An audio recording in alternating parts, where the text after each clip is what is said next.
Hello नाजरीन, आज के इस डीप डाइव में हम एक बहुत ही सनसनीखेज ड्रामे पर बात करने वाले हैं। लेकिन उससे पहले हमारी क्रिएटर की तरफ से एक अहम पैगाम। खुश आमदीद। बरहाए मेहरबानी मेरी वीडियो आखिर तक देखें। ये डॉक्टर बहू ड्रामा की किस्त नंबर 9 का तफसीली जायजा है जो कल रात चलाई गई। मेरी गुजारिश है कि बराए मेहरबानी मेरे चैनल को सब्सक्राइब करके मुझे सपोर्ट करें।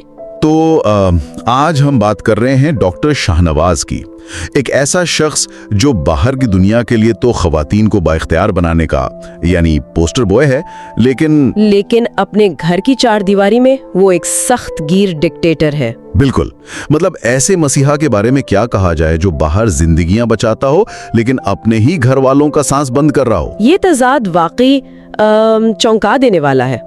हम उमूमन सोचते हैं ना कि एक पढ़ा लिखा और कामयाब शख्स घर में भी रोशन ख्याल होगा। हाँ, लेकिन इस कहानी में शाहनवाज का कंट्रोल इस कदर गहरा है कि वो खानदानी वकार पर दाग लगने से बचाने के लिए किसी भी हद तक जा सकता है।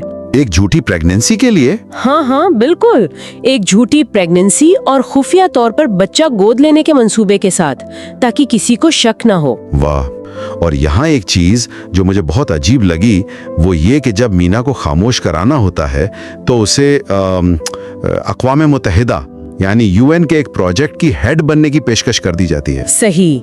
मतलब क्या कोई इस तरह अपनी मर्जी से यूएन के प्रोजेक्ट्स बांट सकता है? यही तो ताकत और असर रसूख का खेल है ना। ये करियर का कोई मौका नहीं है, ये सरासर ब्लैकमेलिंग है। रिश्ते खरीदने के लिए? बिल्कुल। शाहनवाज दरअसल अपने असरो रसूख को एक हथियार के तौर पर इस्तेमाल कर रहा है। वो दिखाना चाहता है कि वो किसी भी कानून या निजाम को अपने मकासद के लिए यानी मोड़ सकता है। लेकिन इस सारी घुटन और कंट्रोल का गुबार आखिरकार रात के खाने की मेज पर फटता है। ओहो, वो सीन तो बहुत ही शदीद था, सानिया वाला मामला। हाँ, सानिया जो खुद एक काबिल डॉक्टर है, वो डॉक्टर रुबीना के हॉस्पिटल से अपनी रेजिडेंसी मुकम्मल करना चाहती है। लेकिन शाहनवाज जिद पर अड़ जाता है कि वो सिर्फ उसी के अस्पताल में काम करे।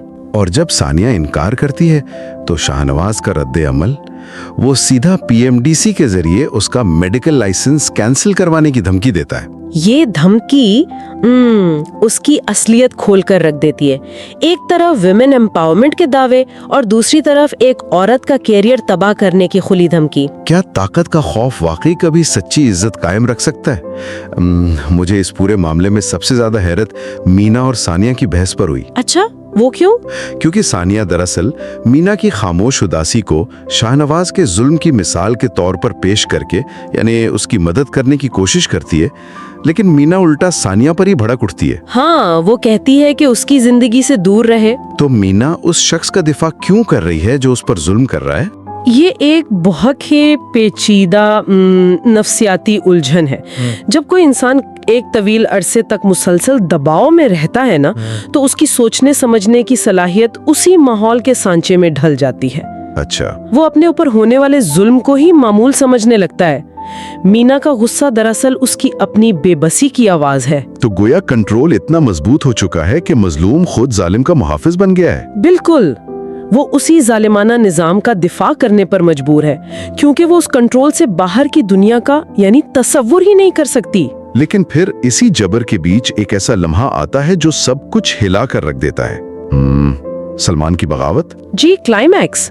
सलमान अपनी बीवी सानिया के दिफा में सामने आता है और अपने बाप को दो टोक अल्फाज में कहता है कि उसे उसकी विरासत या अस्पतालों में कोई दिलचस्पी नहीं। और सबसे बड़ी बात, वो शाहनवाज से कहता है कि वो इस घर का खुदा बनने की कोशिश ना करे। वाह, ये सिर्फ गुस्से में कहा गया एक जुमला नहीं था, ये बरसों की खामोशी का टूटना था। अगर हम इस पूरी सूरत हाल को जोड़ कर देखें तो बात बहुत वाज़ेह हो जाती है। हकीकी आजादी का मतलब सिर्फ डॉक्टर बनना या कोई कामयाब कैरियर बनाना नहीं है, जैसे कि शाहनवाज दुनिया को दिखाने की कोशिश करता है। बिल्कुल। हकीकी आजादी का मतलब जिंदगी के बुनियादी फैसले खुद करने का इख्तियार होना है। सानिया और सलमान इसी इख्तियार के लिए खड़े हुए हैं। यानी मसला सिर्फ ये नहीं था कि नौकरी कहाँ करनी है, अब मसला ये था कि जिंदगी किसकी मर्जी से गुजारनी है। सही कहा। और अब जो सवाल सबसे अहम है वो ये है कि क्या इन खोखली रवायतों को तोड़ने से ये लोग वाकई आजाद हो जाएंगे, या ये अचानक होने वाली बगावत इन सबको हमेशा के लिए बिखेर देगी? बिल्कुल। क्या बरसों के दबे हुए रिश्ते इस आजादी की कीमत चुका पाएंगे, یہ ایک بہت بڑا سوالیہ نشان ہے۔ تو ناظرین، مجھے آپ کے کمنٹس کا انتظار رہے گا۔ بیل آئیکن کو دبائیں اور اگلی اپڈیٹ تک کے لیے خدا حافظ۔ خدا حافظ۔